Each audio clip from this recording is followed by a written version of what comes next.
Bonsoir à tous, bienvenue sur le plateau Equinox Soir, votre décryptage quotidien de l'actualité. 19h, 21h, 18h, 20h, heure de Yopougon, en Côte d'Ivoire.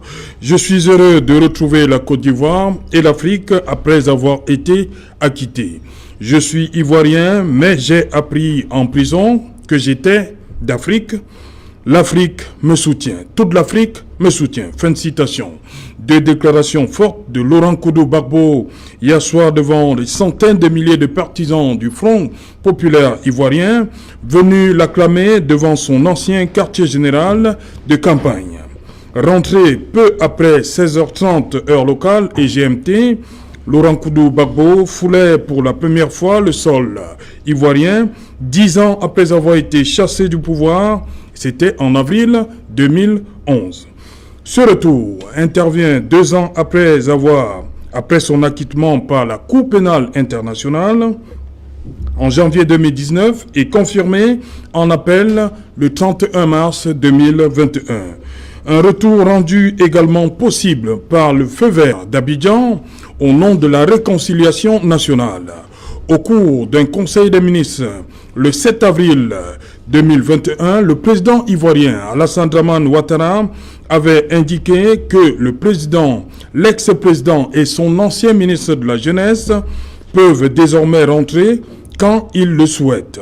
Le président Alassane Ouattara avait également tenu à préciser lors de ce conseil que les frais de voyage de l'ancien président ainsi que ceux de sa famille seront pris en charge par l'État ivoirien. Sauf que Laurent Gbagbo est rentré hier, 17 juin 2021, sans son ancien ministre de la Jeunesse et fidèle lieutenant Charles Blé Goudé.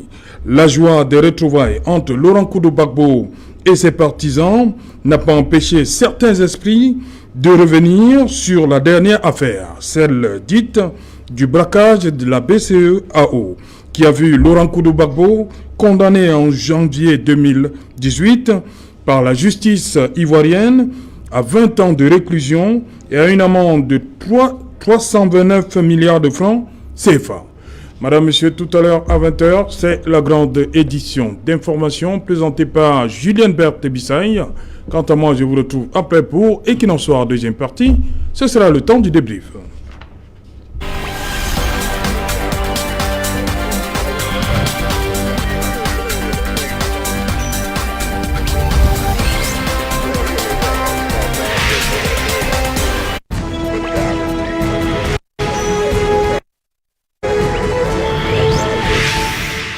Laurent Gbagbo, leçon d'un retour au pays natal. Pour en parler, nous avons invité en plateau ce soir le professeur Jacqueline Koyok. Bonsoir, prof. Bienvenue. Bonsoir, Serge Alentou.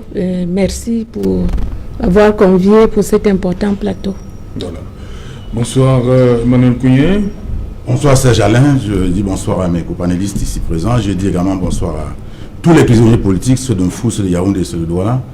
Je leur dis de garder toujours le moral. Nous les visitons toutes les semaines. C'est parce que nous savons qu'ils sont sous le coup de la dictature. La dictature, ils les a pris dans les taux. Et ils doivent savoir que nous vivons tous dans la dictature et que chaque fois qu'un pouvoir fait 40 ans dans l'histoire du monde, c'est une dictature. Donc, ils ne doivent pas s'alarmer beaucoup. Ils doivent tenir bon et savoir qu'ils font un bon combat. Et nous pensons que nous allons dévisser cette dictature avec tous les efforts que nous sommes en train de mener ensemble. Bonsoir, Elie Tchema. Bonsoir, Serge Alain. Bonsoir, mes copanélistes. Et je ne manquerai pas, Serge Alain, de lancer un petit coucou à ces personnes de l'arrière-pays, parce que pendant un mois, j'étais dans l'arrière-pays et je me suis rendu à quel point votre journal est suivi. Je me suis fait dévisager par une maman qui m'a dit exactement, il y a plus d'un mois, vous étiez à la télé. Je sais avec qui vous avez discuté. Et j'ai tenté de lui dire que c'était pas moi, mais en vain, puisqu'elle m'a rappelé exactement le mot que j'avais dit sur le plateau. Et par ailleurs, en prenant l'avion, je me suis fait dire par une dame qui enregistrait de vous dire bonsoir. Et bonsoir à tous les millions de téléspectateurs. Voilà, merci. Merci. Bonsoir, monsieur le maire, Jacques Maboula. Mon retour, hein, ça fait un bon bout. Bonsoir, Serge. Ça fait un bout que je ne l'ai pas vu. Je suis très heureux de revenir sur votre plateau. On est tous débordés par nos activités. Et je voudrais dire également Akwaba à Laurent Gbagbo, Akwaba Africa, parce que c'est un grand homme désormais du continent. mais surtout dire courage à tous nos enfants qui préparent des examens, de tenir bon, un jour meilleur est proche, il faut qu'ils donnent le meilleur d'eux-mêmes, particulièrement à tout le staff du séminaire Saint-Paul-de-Nilon qui se bat pour remettre les jeunes sur les rails, et aussi à Junior Bon qui vient de terminer son GC Advanced Level et qui est un fan de Serge Alain de Autou et du 19h. Mais, monsieur le maire, vous avez ouvert la boîte de Pandore. Hein. Vous dites qu'ils font tout, ils ont donné le meilleur, mais ils n'ont pas été interrogés sur ce qu'ils ont appris toute l'année. Écoutez, l'intelligence aujourd'hui n'est pas statique, elle est dynamique. Bon, c'est déplorable parce que ça remet en question notre programme scolaire. Qu'est-ce qu'on développe, l'intelligence ou la mémoire? Il faut bien que les élèves commencent à s'adapter à cette nouvelle donne. Je crois que si vous regardez bien les sujets qui ont été donnés, ça appelle plus à l'intelligence qu'à la mémoire. Et je crois que ceux des enfants qui travaillent avec l'intelligence ont pu se reconvertir en un laps de temps très court. Et ça, c'est très important. Parce que le système que nous avons hérité du colon était un système qui nous orientait vers la fonction administrative, vers la fonction classique. Et on avait besoin des gens qui avaient une capacité de mémoriser. Et quand on sortait du programme habituel, vous étiez largué. Maintenant, aujourd'hui, avec l'innovation, la technologie, on a besoin de jeunes qui puissent adapter ce qu'ils apprennent à l'école à l'intelligence dynamique et donc à la réaction spontanée. Donc, c'est déplorable, mais je crois quand même pas que les cadres de l'enseignement n'ont pas mesuré le poids de cette variation au regard du quotient intellectuel des enfants que nous avons. C'est déplorable parfois, mais on fait avec. Professeur Koyok, vous avez regardé sûrement les images qui nous venaient de la Côte d'Ivoire hier. Un accueil, on va le dire comme ça, différent, parce qu'il y a quelques jours, il y a eu cette polémique, ce débat. Le pouvoir ivoirien voulait que ça se fasse dans la discrétion la plus complète, mais du côté du FPI, du camp Laurent Gbagbo, on voulait un accueil véritablement populaire. Est-ce que vous imaginiez Laurent Gbagbo rentrer en Côte d'Ivoire 10 ans après, même si c'était la nuit, sans que les partisans, ceux-là qui ne l'ont pas vu depuis 10 ans, ne viennent lui réserver cet accueil qu'on a vu? Oui, bon. Il est un grand homme populaire, Laurent Gbagbo? Oui, vous savez toujours qu'avant même qu'il n'aille au CPI, Laurent Gbagbo est originaire d'une très grande ethnie en Côte d'Ivoire. Et aussi, je peux dire que l'Afrique a commencé à changer. Parce qu'on voit maintenant les gens qui coopèrent, qu'ils soient de l'opposition ou qu'ils soient du pouvoir. Et nous savons tous que quand Gbagbo partait, c'était frais dans nos mémoires de penser au départ brutal de Kadhafi. Et puis, on ne regardait pas cela d'un bon oeil. Mais l'Afrique a eu le temps de regarder. Vous avez dit tout à l'heure, il a dit que c'est toute l'Afrique qui l'a accueilli. Mais il a surtout dit que quand il est arrivé à Bruxelles, quand il est même arrivé là-bas, on le confondait aux Camerounais. Parce que les Camerounais l'ont très, très soutenu. Et je peux dire que si les Camerounais ont soutenu Gbagbo, parce qu'ils ont une expérience de ce genre de choses au Cameroun, parce que les gens pensent que c'est seulement la Côte d'Ivoire qui soit capable de le faire. Mais je veux simplement rappeler que le chef de l'État, le président Paul Biya, à travers une loi d'amnistie en 91, avait fait autant pour tous les Camerounais qui ont contribué à notre histoire. Il avait même dit que même si les gens voulaient transférer les dépouilles de ceux qui étaient décédés à l'extérieur, ce serait à la charge de l'État. Donc moi, quand Gbagbo dit ça, que tout le monde croyait qu'il était Camerounais, c'est parce qu'il y a un exemple qui vient du Cameroun, qui venait déjà du Cameroun. Et contrairement à ce que les nouveaux venus en politique pensent, c'est le Cameroun qui inaugure ce genre d'approche pour une démocratie apaisée. Donc je pense que le Cameroun, le président Paul Biya reste le symbole de la réconciliation. Il reste même le modèle en Afrique parce que tous les présidents africains, ils le citent d'abord, c'est leur doyen. Et ils savent qu'avec Paul Biya, ils peuvent apprendre beaucoup de choses, contrairement à ceux qui sont arrivés tout récemment, racontent partout. Voilà, Emmanuel Kounié, sur la popularité de Laurent Gbagbo, pour vous, elle est intacte ou bien elle est allée grandissante au regard de ce que vous avez vu hier? Non, je vais vous dire ce que je pense, mais je suis toujours très étonné de voir ces gens du RDPC qui ne peuvent pas parler sans parler du président. Je reviens sur lui, restons en Côte d'Ivoire. On nous laisse avec le président Paul Biya, on est sur le plateau, parce que je suis vraiment fatigué d'écouter le président Paul Biya, même pour des sujets qui ne concernent pas le président Paul Biya. Ah bon, oui. Bon, ce que je voudrais dire que le président Laurent Gbagbo est rentré. Je crois que la Côte d'Ivoire donne là une leçon. Une leçon. La Côte d'Ivoire parle même au Cameroun. Les Camerounais ne savent pas se réconcilier. Voici le Cameroun qui est brisé depuis 4 ans bientôt. Les gens sont incapables de s'asseoir autour d'une table pour parler. Les gens vous disent on va discuter avec qui. Et aujourd'hui, on est en train, tout ce qui s'est passé à la Côte d'Ivoire, c'est parce qu'il y a eu 3000 morts. Nous sommes à plus de 3000 morts dans une histoire qui ne se terminera, on ne sait pas pour quand. Mais personne, ça n'émeut personne. Moi, je crois que ce que le président Ouattara a fait est extrêmement important. Et moi, je lui tire un coup de chapeau. On va arriver sur l'aspect réconciliation. Je vais d'abord sur la ferveur populaire. Oui, les images. La ferveur populaire, quand vous avez été chef d'État, vous aviez des partisans. Laurent Gbagbo a fait 10 ans au pouvoir. Donc, dans tous les cas, tous les services rendus, tout ce qu'il a pu faire en Côte d'Ivoire, mérite que, quand il arrive, que au moins 20 à 30 000 personnes puissent sortir pour pouvoir lui accorder pour pouvoir l'acclamer, étant entendu qu'il a été amené à la Haye, au tribunal, à la Cour pénale internationale, dans des conditions assez troubles. Tout le monde sait que les élections qui sont passées en Côte d'Ivoire, ce n'étaient pas des élections. Personne ne peut me dire aujourd'hui qui a réellement gagné ces élections-là de 2010, puisque Laurent Gbagbo disait qu'on reprend le pouvoir, Ouattara disait qu'il a gagné. Par la suite, c'est allé dans tous les sens.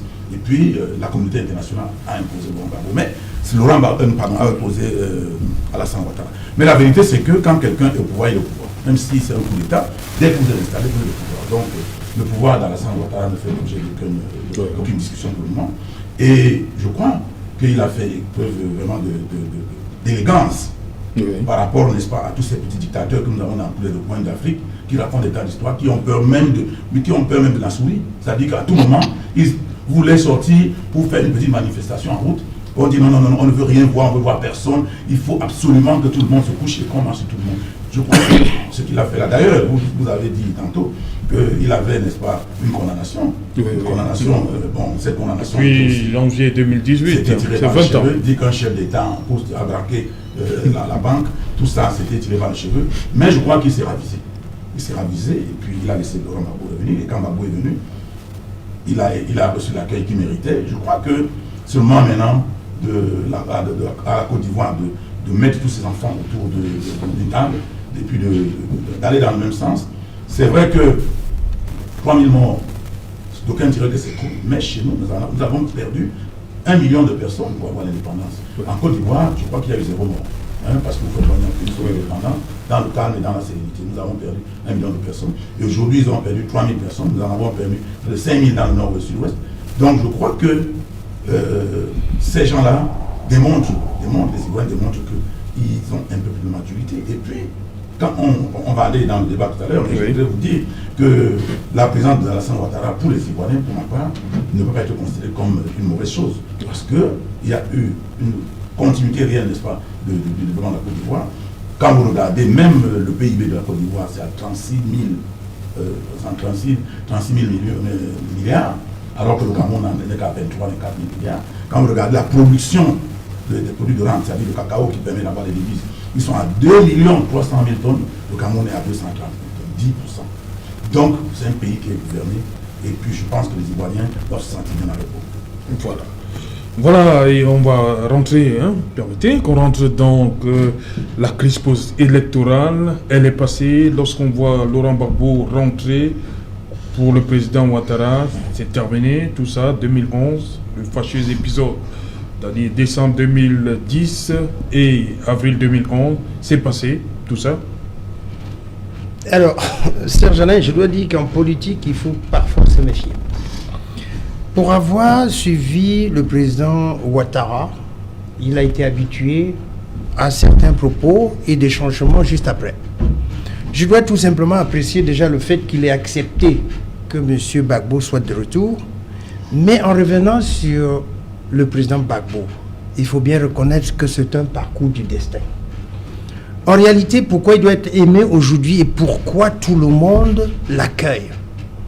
Gbagbo aurait pu mourir après l'assaut des militaires français dans sa maison. Mais on a retrouvé, vous vous souvenez de l'image de Gbagbo? L'image a été démentie, que ce n'est pas les Français qui l'ont. Enfin, vous avez vu? On les a vus. Supposons que ce soit démenti, mais toujours est-il qu'on reconnaît qu'on a eu Gbagbo et toute sa famille tout nus et qu'il aurait sous ce coup-là pu mourir. Et juste après cela, il doit être déporté à la CPI. Après tout le temps de juridiction qu'il y a eu, à un certain moment, on s'attendait tout simplement à sa condamnation. Mais voilà qu'il est libéré.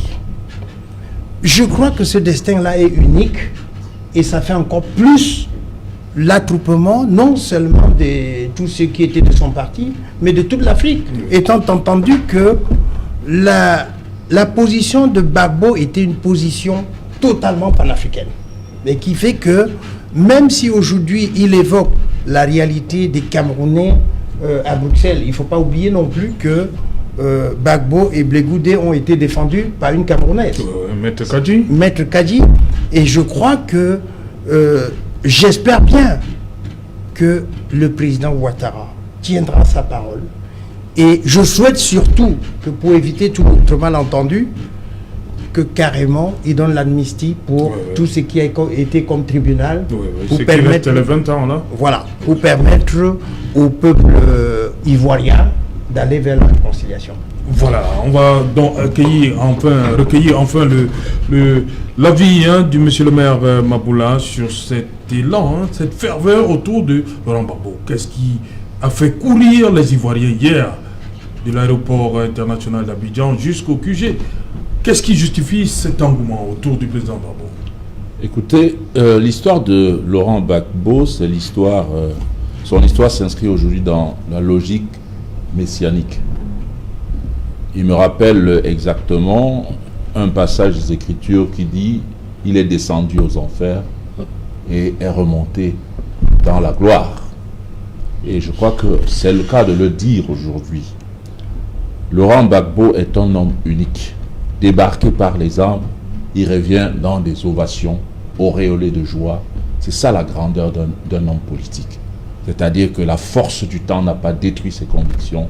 La force du temps et des rapports de force n'a pas détruit sa vision politique et sa foi à ce panafricanisme qui est son credo aujourd'hui. Laurent Gbagbo, après Nelson Mandela aujourd'hui, est une icône, un appel à l'engagement. Qu'on soit ivoirien, qu'on soit camerounais, qu'on soit nigérian, Laurent Gbagbo est une incitation à la prise en main de notre destin. Ces femmes, ces hommes que nous avons vus sortir des maisons, courir sur des kilomètres pour escorter son véhicule, n'étaient pas emportés juste par l'amour d'un homme, mais par la foi en une vision qu'on a essayé de reprimer, de briser par les armes. Et au-delà des armes, au-delà des tribunaux, il en est sorti acquitté, libéré. Et je crois qu'il n'y a pas plus belle victoire en politique que celle-là. Je crois qu'on ne peut pas briser les convictions humaines. Sa conviction est restée inébranlable. Et je crois qu'il est venu préparer le terrain pour que la politique soit vraiment non plus une histoire où des réseaux s'affrontent aux armes, parce que c'est le cas de Laurent, on l'a débarqué par les armes, mais où la politique est la force des idées, où la politique est une vision, où la politique est d'abord la passion pour la construction nationale. Et je crois qu'aujourd'hui, même Ouattara, assis dans son fauteuil, ne saurait dire « j'ai rendu cet homme célèbre ». Et aujourd'hui, je ne dois m'en prendre qu'à moi-même. Monsieur le maire Maboula, vous parlez de débarquer par les armes. Est-ce que quelque part dans l'esprit peut avoir une tentation de la revanche de la part de Laurent Gbagbo? C'est pas dans sa vision. Laurent Gbagbo a toujours le sentiment qu'il est un pacifiste. Il est pour la non-violence. Il est pour que les Ivoiriens et les Africains en général s'engagent en politique pas pour se servir, mais pour servir. Et cet idéal de l'intérêt général est sa première motivation. Je ne pense pas qu'un jour Laurent Gbagbo appellera à prendre des armes. Parce que Laurent Gbagbo s'inscrit dans la vision du révolutionnaire, un homme qui renverse l'establishment par sa vision, par ses convictions. Parce qu'il ne faut pas confondre révolution et rébellion. Ce n'est pas un rebelle. Laurent Gbagbo, c'est un révolutionnaire. Il imprime sa marque et il demande à la jeunesse de copier cet exemple et de s'organiser pour libérer l'Afrique de ce joug qui a fait de nous des vassaux de toute l'humanité. Et je crois que Laurent Gbagbo est dans une dynamique où il a déjà terminé son tableau de marque. Et je crois qu'aujourd'hui, les Africains ne cherchent qu'à l'imiter, le copier et parler de lui comme un homme qu'ils ont connu du vivant. Et je crois que c'est la seule chose qui nous reste à prendre auprès de Laurent Gbagbo, parce que c'est tout un livre vivant. Voilà, professeur Nkoyok, Laurent Gbagbo et Charles Blé Goudé acquittés en 2019, définitivement en appel, c'était en mars dernier, et une semaine après, le président Ouattara, au cours d'un conseil, disait comme ça que les deux, c'est-à-dire Charles Blé Goudé et le président Laurent Gbagbo, pouvaient rentrer en Côte d'Ivoire, au moment qui leur plaisait. Pour vous, le président Ouattara, quand même, c'est quand même un geste fort aussi, qui rentre dans le processus de réconciliation. Moi, je pense les enfants que de la Côte d'Ivoire. Tout est à l'acquis du président Ouattara, parce que en réalité, ce n'est pas parce que 10 années sont passées. Quand le président Laurent Gbagbo part de la Côte d'Ivoire, c'est un pays en chute libre. Le taux de croissance était de moins 4%. Et puis, il y avait... Vous rejoignez Emmanuel Kougné qui dit que... Voilà, pour une fois, hein. Oui. Emmanuel Kougné, c'est bon, non? Le rythme est bon, non? Ouais, c'est assez suffisant. Oui, mais moi, je vois plutôt la mainmise des organisations internationales par rapport au départ de Laurent Gbagbo, et que, vous savez, M. Ouattara, c'était un ancien fonctionnaire des institutions de Bretton Woods. Il a toujours eu leur soutien quelque part. Et puis, moi, je déplore quand même cette mainmise de l'Occident sur la gestion de nos cités. Et je veux simplement dire, il faut féliciter le président Ouattara, parce qu'en homme politique, il savait qu'en accordant le retour à Gbagbo, cela allait rendre Gbagbo populaire. Mais je pense que c'est quelqu'un qui n'a plus besoin du pouvoir. Il a tenté de donner à un premier ministre qui est décédé. Je pense qu'il s'est résolu, ce qu'il a fait, ce qu'il avait à faire. Maintenant, il a ouvert la porte à M. Gbagbo. Et moi, je me dis, il faut que M. Gbagbo sache utiliser la main tendue. Et que... Donc, vous voyez le président Gbagbo revenir pour la prochaine présidentielle? Bon, apparemment, dans son camp, on dit qu'il ne reviendrait pas. Il a quand même trouvé quelques députés élus de son parti. Oui. Mais s'il reste... Y compris son fils, hein, Michel Gbagbo, il voilà. est député à Yop. S'il reste comme un ancien président, je crois que ce n'est pas un problème. Mais s'il veut revenir, je crois qu'il va trouver d'autres devant lui, pas nécessairement. D'autres, c'est qui? Le président Konan Bédié? D'autres veulent aussi ce pouvoir. Et je me dis, s'il est prévoyant, s'il peut anticiper les choses, le président Ouattara a dit qu'il va lui donner le statut d'un ancien président. Oui. Je crois qu'il doit se contenter de tout cela. Contrairement à ce que nous vivons ici, où personne ne veut reconnaître ses torts, tout le monde a raison, tout le monde insulte. Ouattara a su le faire parce que Gbagbo a quand même gardé de la tenue. On n'a pas entendu les injures partout, on n'a pas entendu les insultes partout. Mais je pense que c'est cette attitude-là parfois qui rend nos dirigeants au pouvoir plus rigoureux qu'ils ne le voulaient. Mais je crois que son attitude a flatté le président Ouattara. Et c'est cette attitude-là que nous demandons à nos leaders d'opposition qui pensent que ce n'est pas les injures et la force qu'on arrive au pouvoir. Donc, je sais le président Ouattara a dit qu'il va lui accorder le statut d'un ancien chef de l'État. Okay. Je crois qu'il devrait se contenter de cela. Okay. Voilà, Emmanuel Kounié, on sait quand même qu'il y a un terme incontournable en Côte d'Ivoire, c'est réconciliation. Mais je souhaite qu'on parte d'abord de la propre formation de l'FPI. On sait que c'est divisé. Il y a le FPI à Finguessan. Est-ce que, maintenant que Laurent Koudou Gbagbo est rentré, Pascal Affinguessan devrait, peut-être entre guillemets, s'effacer au profit de Laurent Gbagbo?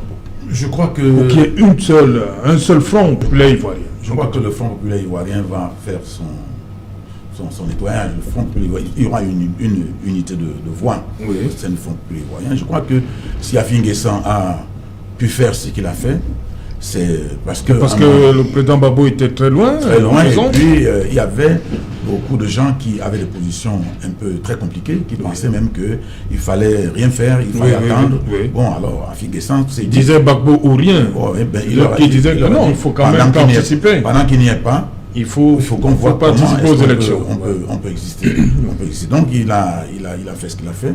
Et je crois que Affinguessan... Donc vous pensez que ce problème sera résolu dans le prochain mois? Autour de Gbagbo, tous ces gens sont ses enfants. Je ne pense pas que quelqu'un puisse se lever pour dire non, je vais diviser le FPI en 2, en 3, en 4. Non, je ne pense pas. Je pense qu'au sein du FPI, ça va prendre peut-être un peu du temps, le temps de faire des consultations et de s'entendre. Mais je suis presque sûr qu'ils vont faire... Ils ont tout intérêt d'ailleurs à faire front commun à l'intérieur du FPI pour affronter la vie politique qui un mastodonte RHDP? Oui, RHDP encore que c'est une mosaïque de choses plus ou moins homogènes qui constituent le RHDP. Donc Laurent Gbagbo va dans un premier temps essayer de créer de l'harmonie dans son camp. Et je crois qu'il a toute la capacité, tout le pouvoir pour le faire. Maintenant... Et vous le voyez en retrait un peu comme bien développé pour non, il a juste le temps de se... Quel avenir politique? Il a le temps de se reposer. Non, je crois que les gens pensent qu'il est affaibli et tout. La prison, c'est ça. Hein. Moi, j'ai vu des gens, des personnalités en prison ici, à Douala, qui marchaient même sur des chaises roulantes. Mais dès qu'elles ont été libérées, 1 mois, 2 mois, 3 mois, ils font du sport et tout ça.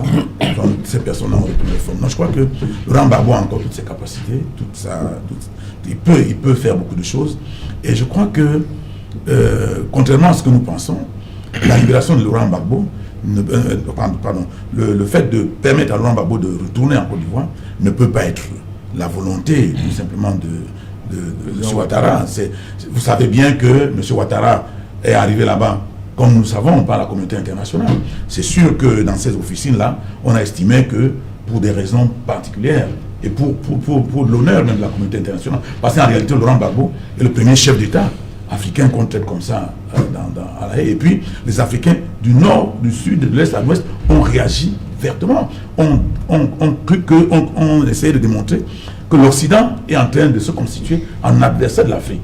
Donc, eux aussi, de ce côté-là, c'est un geste. C'est un geste pour essayer d'apaiser, parce que les vérités qu'il y a eu entre l'Occident et l'Afrique ne mettaient pas, n'est-ce pas, les Occidentaux toujours en bonne posture. Étant entendu qu'on a vu quelqu'un comme M. Sarkozy venir à l'installation d'abord dire qu'il donnait 3 jours au président Gbagbo pour quitter le pouvoir, et dire que c'est Ouattara qui a gagné les élections, et le jour des élections, venir descendre les escaliers et puis se pavaner et faire comme si c'était lui le maître des lieux. Donc tout cela a mis mal à l'aise les Africains. Un peu comme le président Macron au Tchad? Plus ou moins. Et maintenant, plus ou moins? Comment? Plus ou moins. Disons que Macron était au Tchad, mais ce que Sarkozy a fait était quand même plus grave. Parce qu'il a dit qu'il donnait 3 jours à un ultimatum. Un ultimatum. Et puis, il ne peut pas, aujourd'hui, il ne peut pas nous expliquer à quoi ça retournait, ce genre de déclaration. Donc, Macron fait presque la même chose, mais avec un peu plus d'élégance. Je crois qu'on doit pouvoir comprendre que si la position de M. Ouattara évolue, ça évolue parce que c'est commanditaire. Les gens qui l'ont amené au pouvoir, leur position également évolue. Et je crois que ces gens-là ont tout intérêt, parce que tous sont des influents en Côte d'Ivoire. D'ailleurs, tous ceux qui étaient dans comment vous appeliez maintenant encore la force française qui était là-bas, Barkhane. la force, non pas Barkhane, la force enfin, il y avait une force française qui était en Côte d'Ivoire à l'époque. Tous ces généraux, tous ces officiers qui étaient là sont devenus des hommes d'affaires en Côte d'Ivoire. Ils ont des biens, ils ont acheté des maisons. D'ailleurs, le mari de Fatou Bensouda est un juif, il fait dans l'immobilier et puis il a disposé de beaucoup de terres là-bas. Donc, ils ont eux-mêmes tout intérêt à ce que la paix revienne en Côte d'Ivoire parce qu'ils ont plein de biens là-bas. Donc, moi, je crois que les choses vont bien se passer. Et ils pensent également qu'ils ont montré à Gbagbo de quoi ils sont capables et que même si Gbagbo devenait président, il gérerait la Côte d'Ivoire d'une certaine manière, pas comme par le passé. Donc, moi je crois que ce n'est pas une mauvaise chose, c'est une très bonne chose pour la Côte d'Ivoire, pas seulement pour Laurent Gbagbo, ni pour Ouattara, pour la Côte d'Ivoire elle-même, parce que aujourd'hui, les Ivoiriens, tous les Ivoiriens ont intérêt à se réconcilier parce qu'il n'y a plus de raisons de batailler. Il y a plus de raisons de batailler. Ils ont bataillé, ils ont vu que ça ne leur a pas servi à grand-chose. Et aujourd'hui, le retour de Laurent Gbagbo les amène à s'interroger, à se demander est-ce que cette bataille valait vraiment la peine. Parce que il a été dit qu'au moment où cette crise électorale avait cours, les gens appelaient des États-Unis, il y a la dame d'un président des États-Unis qui a appelé Gbagbo pour dire la communauté internationale a décidé que ce n'est plus toi qui dois être au pouvoir. Et ce sont des propos comme ça qui ont amené Gbagbo à ne pas comprendre comment est-ce qu'on pouvait désigner, nommer le président de la Côte d'Ivoire à partir de l'extérieur. Donc je crois que tout est bien qui finit bien. Gbagbo n'est pas mort, il est revenu. C'est vrai qu'il a 10 ans mis entre parenthèses, mais je crois que les Ivoiriens vont pouvoir, n'est-ce pas, capitaliser cela. Encore que, entre-temps, le patrimoine national, je veux dire les actifs nationaux de la Côte d'Ivoire, même si elle s'est endettée, les actifs nationaux que ça a produit sont perceptibles et la Côte d'Ivoire a eu, n'est-ce pas, une avancée, parce que je voudrais vous dire que le PIB de la Côte d'Ivoire aujourd'hui est de plus de 36 000 milliards. Ok. Voilà, effectivement, depuis qu'on a annoncé le retour de Laurent Gbagbo, il y a toujours, on entend toujours ces discours des victimes de la crise post-électorale. Est-ce que tout ça est-ce qu'on est parti véritablement pour une véritable réconciliation en Côte d'Ivoire? Il faut toujours parler les victimes, la crise. Nous pouvons d'abord rester dans l'euphorie de l'événement qu'on a aujourd'hui avec le retour de Laurent Gbagbo. Toutefois, il faut dire que sa libération a laissé d'un côté en toi tous ceux qui avaient été des victimes. Mais il faut se dire que le retour de Gbagbo n'est pas un retour innocent de la part de M. Ouattara. Parce que vous savez bien qu'après les élections, avec tous les problèmes qui se sont posés, il était déjà dans des sales draps. La libération de M. Gbagbo vient poser un autre problème et en tant que fin politicien, il équilibre la situation et il est obligé de faire passer la bascule de ce côté-là. Et maintenant, on a totalement oublié que les élections ont posé pas mal de problèmes et qu'on a passé tout le temps à discuter. Par ailleurs, il ne faudrait pas oublier que Gbagbo est un homme de paix. C'est Gbagbo qui, au moment des élections, je crois que c'était avant 2010, repêche Ouattara du problème de l'ivoirité. Oui. C'est-à-dire que... La reconnaissance. Oui. Voilà, on régnait Ouattara, mais il autorise à Ouattara de se présenter. Comme ivoirien. Voilà. Quant à ce qui concerne l'avenir de M. Gbagbo, dans ces termes, quand il dit qu'il pensait qu'il était ivoirien et qu'à la sortie de la prison, il se sent africain, je crois que Gbagbo se met au-dessus du lot. Sauf erreur de ma part, je crois qu'aujourd'hui, si tout ce qu'on a dit est vrai, parce qu'en réalité, on a parlé de son indemnisation par rapport au temps mis en prison. Oui, justement. Je crois que son indemnisation au moins permet à Gbagbo de vivre en paix. Et aujourd'hui, n'est plus briguer la présidentielle. Je peux dire que votre avis, vous rejoignez. Non, je suis pas en politique. Je sais que les hommes politiques savent s'accrocher, mais je pense tout de même que l'aura qu'a M. Gbagbo aujourd'hui le met au-dessus de Ouattara par rapport à ce qu'il a vécu, par rapport à ce qu'il représente aujourd'hui. Pour ma part, rentrer dans la politique, ce serait ternir toute l'image qu'il a aujourd'hui. À la limite, ce que je pense, c'est qu'il a été avec un fidèle des fidèles qui est Blé Goudé. Charles Blé Goudé. Et je pense que Blé Goudé semble être pour moi celui qui va se battre. Et Gbagbo pourrait être plutôt l'élément fondamental pour la réconciliation en Côte d'Ivoire. C'est-à-dire, sur sa position, il pourrait l'utiliser pour aider tout le monde à revenir vers la réconciliation. Mais il faut le dire, ce que Gbagbo a vécu, le maire l'a dit tout à l'heure, c'est pas un humain normal. Donc rentrer aujourd'hui et courir dans le champ des politiques serait tout simplement, à la limite, je dis bien être fou, comme tous les hommes politiques, le pouvoir par tous les moyens. Mais à mon avis, je crois quand même qu'il doit, enfin, il devrait tout faire pour se mettre en retrait, parce qu'il peut être au service de beaucoup de dirigeants africains. C'est le même, Laurent Gbagbo, c'est comme ça que vous voyez la suite, un peu en retrait. Je crois que Laisser Charles Blé Goudé piloter.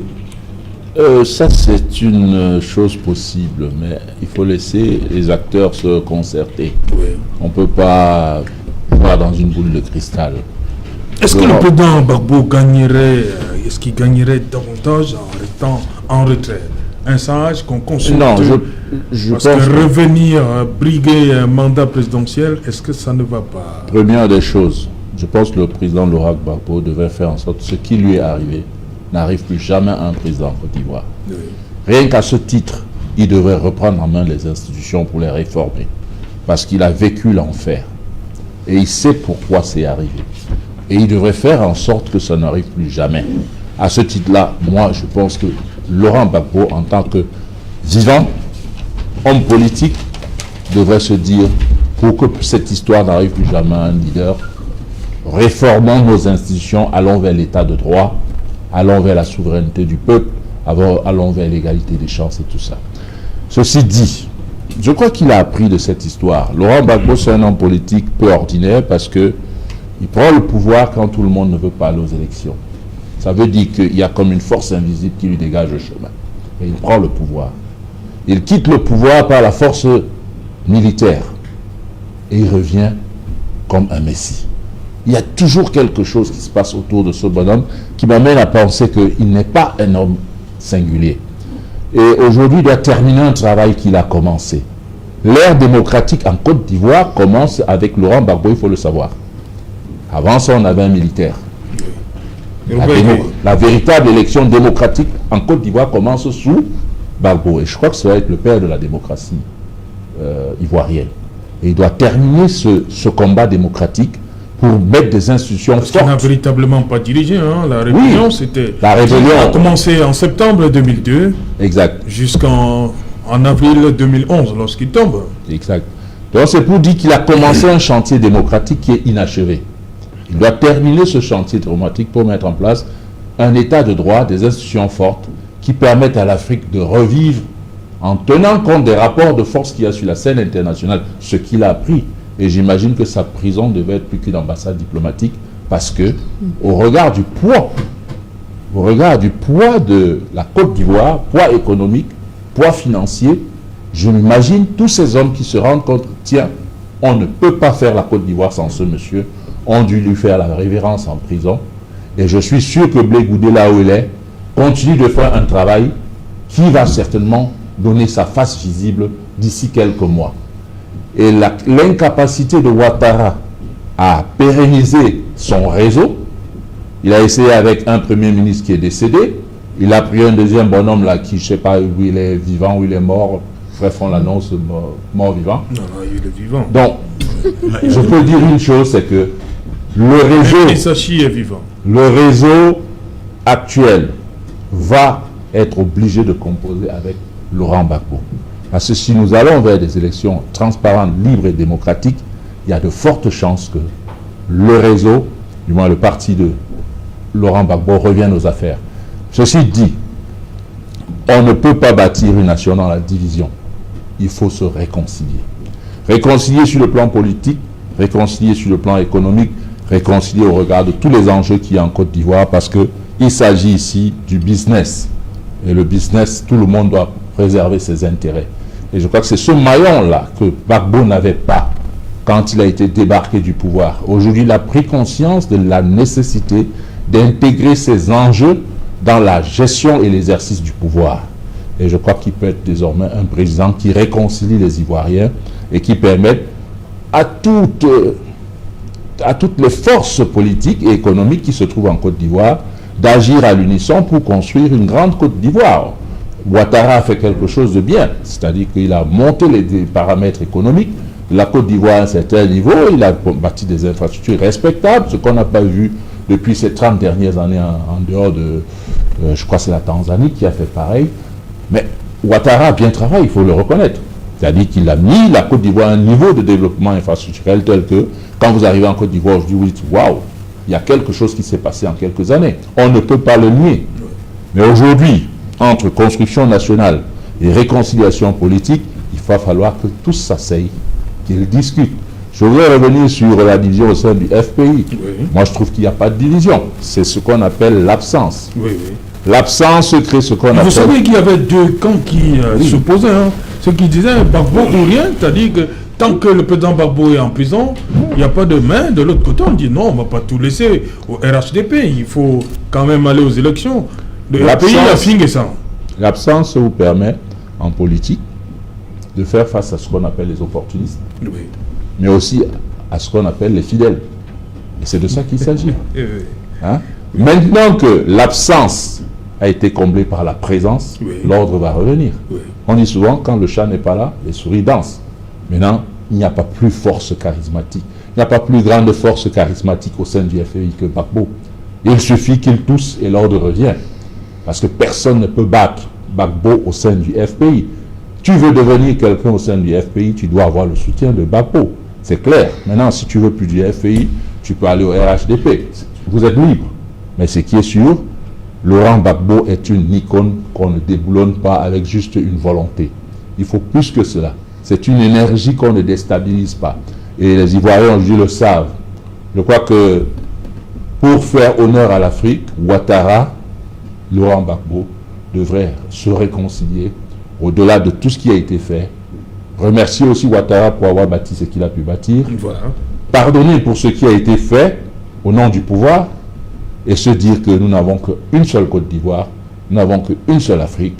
Nous devons la bâtir à l'image des grandes cités, à l'image des grandes cathédrales, à l'image de tout ce qu'on a vu dans le monde, parce que l'Afrique a toujours une place de choix dans la vision scientifique de tout ce qui a été fait depuis ces derniers siècles. Il faudrait que l'Afrique, au sens même du bien-être, retrouve sa place dans le fleuron, comme on dit, sur la scène internationale. Et je crois que c'est à partir des politiques que nous allons pouvoir réconcilier les Africains entre eux. Si vous permettez. Oui, oui, oui. C'était pour revenir sur les propos de M. le maire, en insistant sur le fait du retour de Gbagbo. Je crois quand même qu'il faut mettre chaque chose dans son contexte. Et 2010 n'est pas 2021. Et lorsque je vois Laurent Gbagbo, Ouattara et le troisième... Charles Blé Goudé? Non, Bédié. Oui, oui. L'Afrique a aujourd'hui besoin d'une autre génération. Que ces trois-là se constituent et fassent, je dirais, tout ce qui est paix pour permettre à une génération de prendre, je serais d'accord. Mais si vous voyez bien, les trois correspondent à la catégorie d'âge qui dirige aujourd'hui l'Afrique. Et si vous êtes d'accord que les mêmes soient là tout le temps, ça veut dire qu'il n'y aura personne pour permettre aux autres de prendre la place. Et on se trouve là dans la réalité africaine qui doit toujours trouver l'homme le plus indispensable. Gbagbo a fait des choses, ça reste une icône. On doit s'appuyer sur lui pour avancer. Et c'est pour cela que je disais tout à l'heure qu'il doit utiliser toute cette expérience, le trio de Côte d'Ivoire, Gbagbo, Konan Bédié, Ouattara, en faisant ce que vous appeliez tout à l'heure une réconciliation normale et en donnant à la Côte d'Ivoire une nouvelle génération de dirigeants avec tous les conseils qu'ils auront fait pour eux. Vous avez bien fait de dire que vous n'êtes pas un homme politique. Non, c'est je impossible. suis pas. Parce que Il dit que c'est impossible. c'est impossible. Parce que je vais vous dire une chose, à un certain niveau de la politique, c'est des rapports de force. Qui Et détruisent tout aujourd'hui, finalement. non, même en France, hein, les rapports de force, ça s'impose. Sauf qu'ils Même aux changent États-Unis, les rapports de changent force, ça d'homme tout le s'impose. temps. Ce qu'on doit tirer ici comme leçon, c'est que l'homme qui a plus de chances de reprendre la Côte d'Ivoire après Ouattara, c'est Gbagbo. Et si il devait être le prochain président, même à travers une transition politique de 2-3 ans, ce serait pour la réforme des institutions en Côte d'Ivoire, afin que ce qu'il a subi n'arrive plus jamais aux dirigeants. Et que cette école-là serve de base pour bâtir les autres nations en Afrique. Moi, je crois qu'on a besoin de Gbagbo à ce niveau, sur la réforme des institutions et la réconciliation politique et économique de nos pays. C'est à ce site-là que je demande à Gbagbo de reprendre le flambeau pour montrer, pour terminer son chantier qui est en fait le chantier de la démocratie, de la naissance de la République en Afrique. Parce que pour l'instant, on n'a pas encore de République en Afrique. Emmanuel Kouy. Oui, je crois que le maire a absolument raison. Il a absolument raison parce que il ne faut pas parler de transition générationnelle pour le faire. Il faudrait qu'on comprenne qu'il y a un million de choses. Vous avez vu, quand Mandela est sorti de prison, il était bien avancé en âge. Il aurait pu justement devenir l'icône qui est resté à côté et qui conseillait les gens. Mais il a fallu qu'il prenne le pouvoir, qu'il fasse un mandat et qu'il reparte en ancien chef d'État après avoir mis sur pied un certain nombre d'institutions, après avoir enseigné en tant que chef d'État aux Africains du Sud la réconciliation. S'il était à côté et puis quelqu'un était là et lui disait bon, il faudrait qu'il y ait la réconciliation, dans tous les cas, je ne suis pas sûr qu'on aurait eu le résultat, on se serait peut-être trouvé dans la situation du Zimbabwe. Donc, moi je crois sincèrement que Ouattara a fait son coup de force et il a fait un travail. Tout le monde voit le patrimoine, les actifs qu'il a laissés avec la massification des investissements en Côte d'Ivoire. Aujourd'hui, la Côte d'Ivoire peut se dire fière de ses investissements. Parce que quand il y a des investissements publics comme ça provoque des économies individuelles. Hein. C'est-à-dire que s'il y a un métro de Ndokoti à Bonanjo, où on paye 100 francs dans le train pour arriver à Bonanjo, au lieu de payer 500 francs, vous gardez 400 francs dans vos poches. Ça veut dire que ces investissements-là, chacun ressent une économie dans sa poche par rapport à l'investissement public qui est mis en place. Donc, ce qu'il a fait en Côte d'Ivoire est important, mais sur le plan politique et social, on a besoin de quelqu'un qui peut arrondir les bords. C'est Laurent Gbagbo. D'ailleurs, quand Laurent Gbagbo est là, il a essayé tout, avec les cartes d'identité, avec enrôler tout le monde pour qu'on ait l'élection, etc., avec l'ivoirité qu'il a fait sauter. Il a essayé ce qu'il pouvait, mais il y avait une résistance forte. Et puis, des bandes armées qui l'ont empêché, n'est-ce pas, de mettre... Donc moi, je crois qu'il a un travail qu'il a commencé.